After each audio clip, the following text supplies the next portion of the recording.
Hello friends, ओम श्री गणेशाय नमः। जय माँ लक्ष्मी। आप सभी का स्वागत है आपकी अपनी यूट्यूब चैनल पर।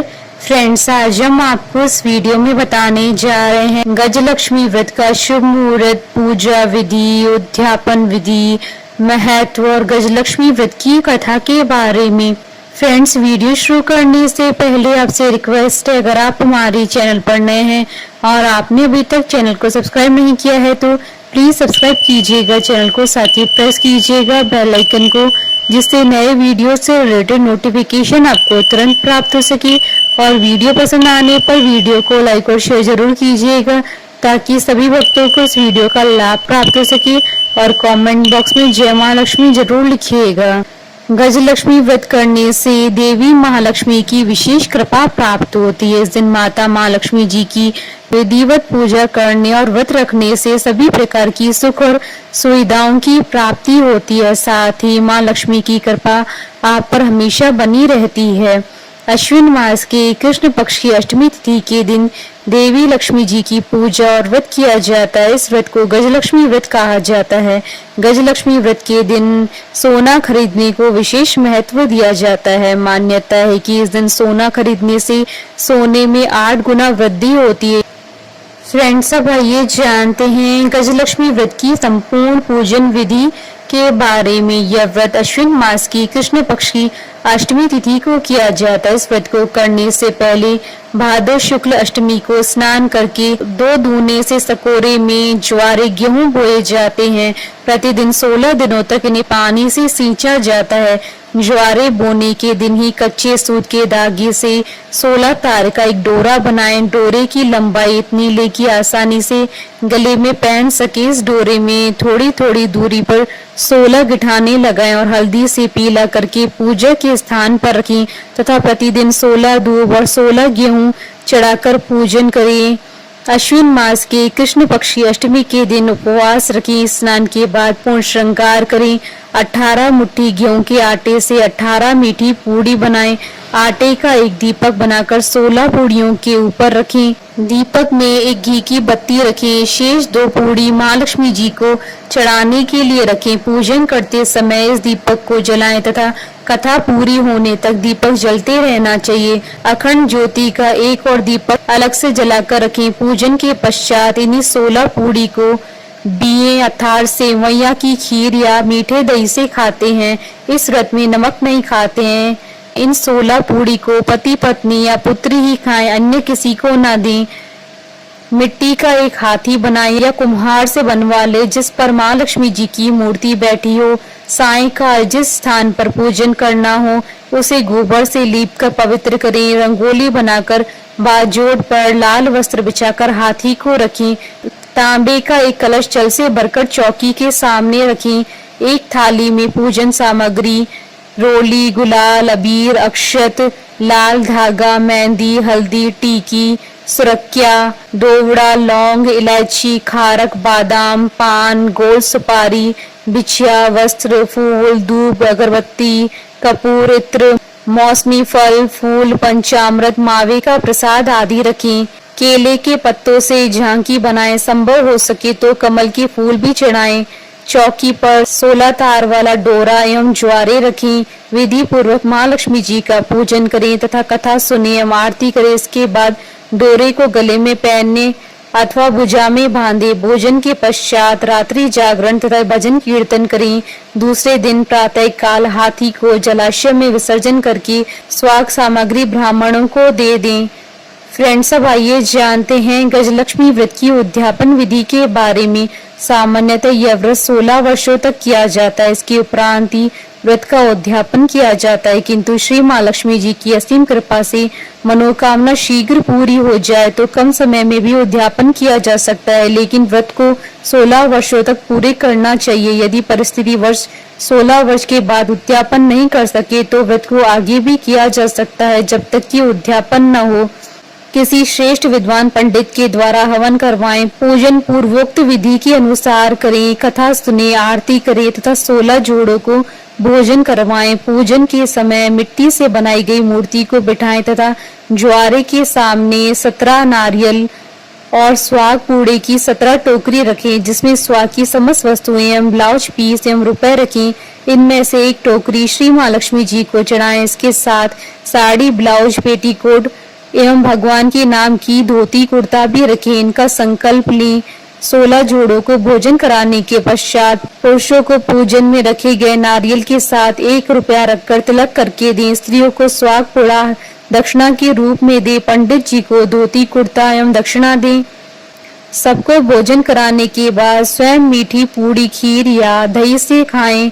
इस दिन भी नमक नहीं खाएं। रात्रि जागरण, भजन कीर्तन करें। अखंड ज्योति जलती रहनी चाहिए। प्रातः काल हाथी एवं फूल पत्ते आदि को जलाशय में विसर्जन करें। इसके बाद शेष बचा हुआ स्वाग पुड़ा लक्ष्मी जी को चढ़ाए गए वस्त्र एवं नारियल, धोती कुर्ता अपने सास ससुर अथवा ननंद नंदोई अथवा जेठ जेठानी अथवा किसी बड़े को देकर उनसे आशीर्वाद प्राप्त करें। फ्रेंड्स, अब आइए जानते हैं साल 2025 में गजलक्ष्मी व्रत का प्रारंभ कब होगा और गजलक्ष्मी व्रत का समापन कब होगा और गजलक्ष्मी व्रत के शुभ मुहूर्त के बारे में। हिंदू पंचांग के अनुसार साल 2025 में महालक्ष्मी व्रत का प्रारंभ 31 अगस्त 2025 रविवार को होगा और महालक्ष्मी व्रत का समापन 14 सितंबर 2025 रविवार को होगा। संपूर्ण महालक्ष्मी व्रत के इस साल 15 दिन है।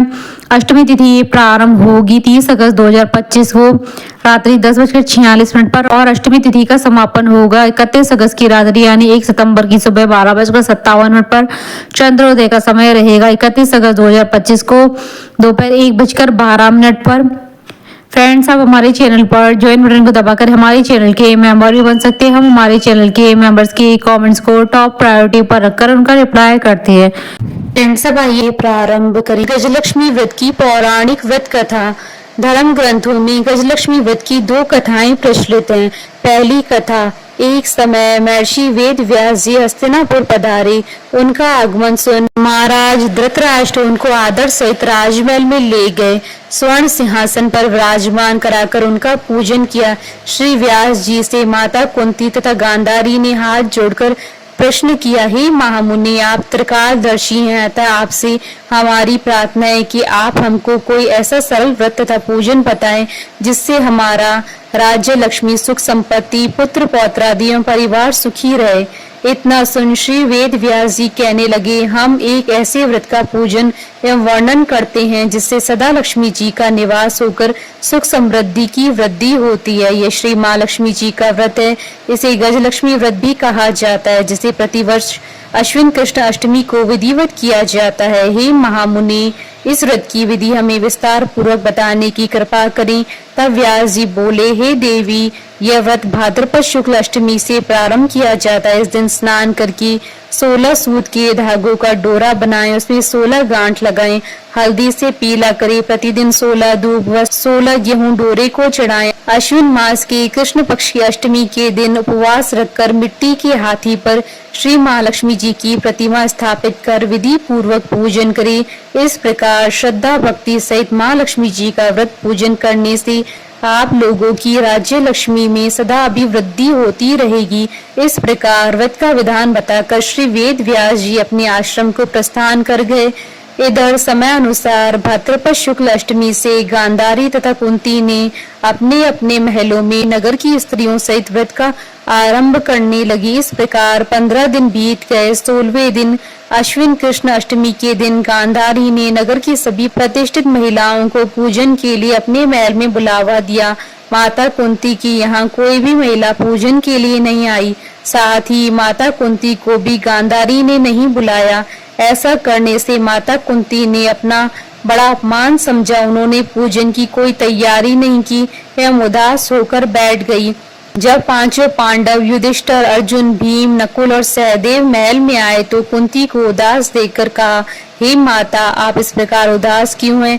आपने पूजन की तैयारी क्यों नहीं की? तब माता कुंती ने कहा, हे पुत्र, आज माँ लक्ष्मी जी के व्रत का उत्सव गांधारी के महल में मनाया जा रहा है उन्होंने नगर की समस्त महिलाओं को बुला लिया और उनके 100 पुत्रों ने मिट्टी का एक विशाल हाथी बनवाया, जिस कारण सभी महिलाएं उस बड़े हाथी के पूजन करने के लिए गांधारी के यहाँ चली गई, लेकिन मेरे यहाँ नहीं आई। यह सुनकर अर्जुन ने कहा, हे माता, आप पूजन की तैयारी करें और नगर में बुलावा लगवा दें कि हमारे यहाँ स्वर्ग के ऐरावत हाथी का पूजन होगा।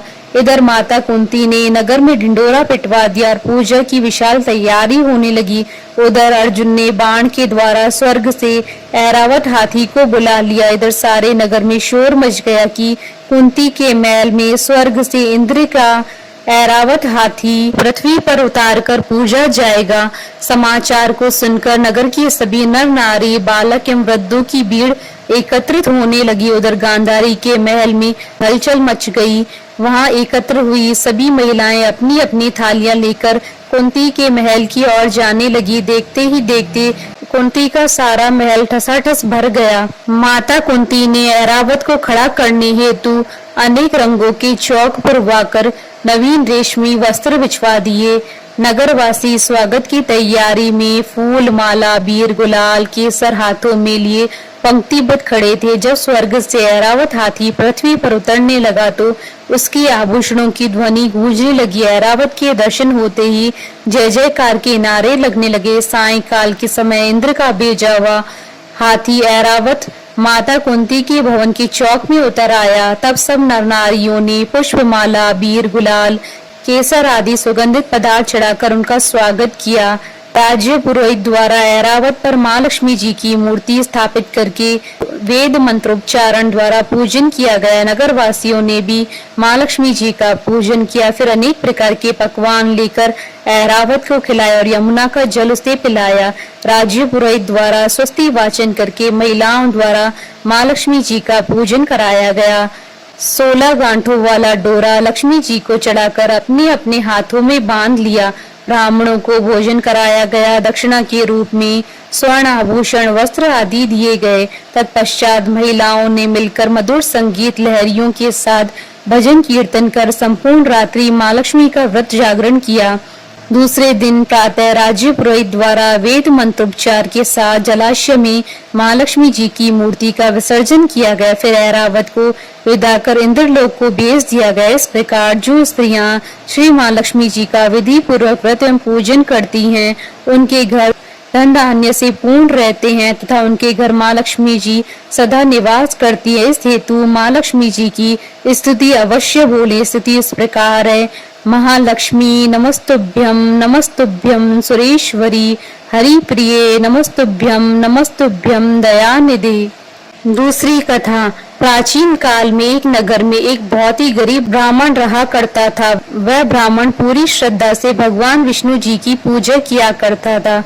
उसकी पूजा और भक्ति से प्रसन्न होकर उसे भगवान श्री हरि विष्णु जी ने दर्शन दिया और ब्राह्मण से अपनी मनोकामना मांगने के लिए कहा, जिसके बाद ब्राह्मण ने लक्ष्मी जी का निवास अपने घर होने की इच्छा जाहिर की।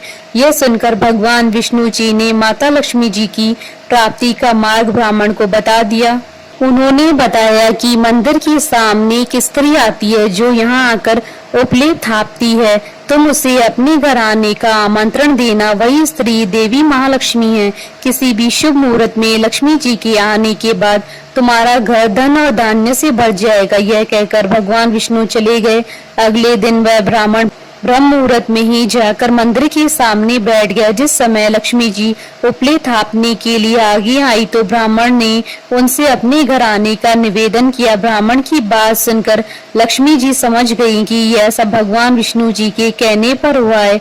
लक्ष्मी जी ने ब्राह्मण से कहा कि तुम महालक्ष्मी व्रत करो और 16 दिनों तक व्रत करने और 16वें दिन रात्रि को चंद्रमा को अर्घ्य देने से तुम्हारा मनोरथ सिद्ध होगा। ब्राह्मण ने देवी की कहे अनुसार व्रत और पूजन किया और देवी को उत्तर दिशा की ओर मुख करके पुकारा। लक्ष्मी जी ने अपना वचन पूरा किया। उसी दिन से इस व्रत को पूरे विधि विधान के साथ किया जाने लगा। बोलिए माता महालक्ष्मी जी की जय। हमारे साथ इस वीडियो में अंत तक बने रहने के लिए आपका धन्यवाद। ओम श्री गणेशाय नमः। जय मां लक्ष्मी।